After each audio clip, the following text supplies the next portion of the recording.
Hi YouTubers, welcome to another episode of Biblical Life Lessons. Now, I'm a little bit of a farmer brown at home. We have a lot of fruit trees and I like to water my plants and I like to grow trees of my own if I can.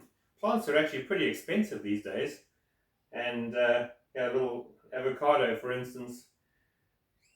So we're talking today about sowing and reaping. Now, one of the habits I have is when I buy a fruit from the shop, say like an avocado, I don't just throw the pip away. What I do is I bury it normally in a pot plant, sometimes in a pot of its own, bury it under the soil, cover it up, and then just water it regularly and forget about it. And lo and behold, sometimes the plants actually grow. This is an avocado which I've had a lot of trouble trying to grow here in Queensland. The success rate for avocados is pretty poor. But this little guy, I buried him in another pot somewhere and he popped out. And quite chuffed that we got another avocado growing.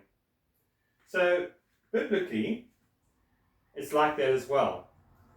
You know, when you share the word, the gospel, sometimes it finds good soil to grow in. Other times, it just finds a hard-hearted person.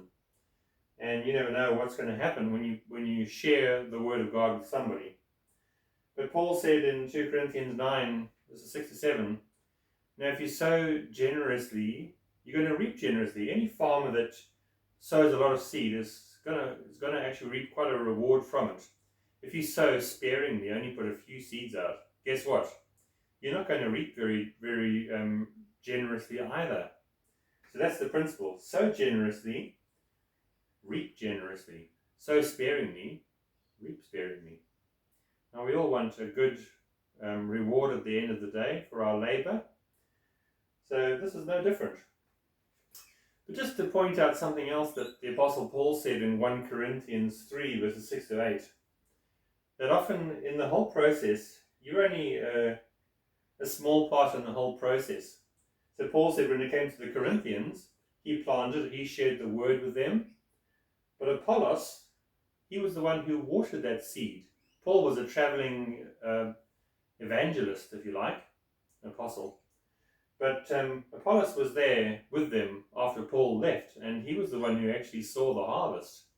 So Paul planted, Apollos watered, but ultimately it was God who made the seed grow.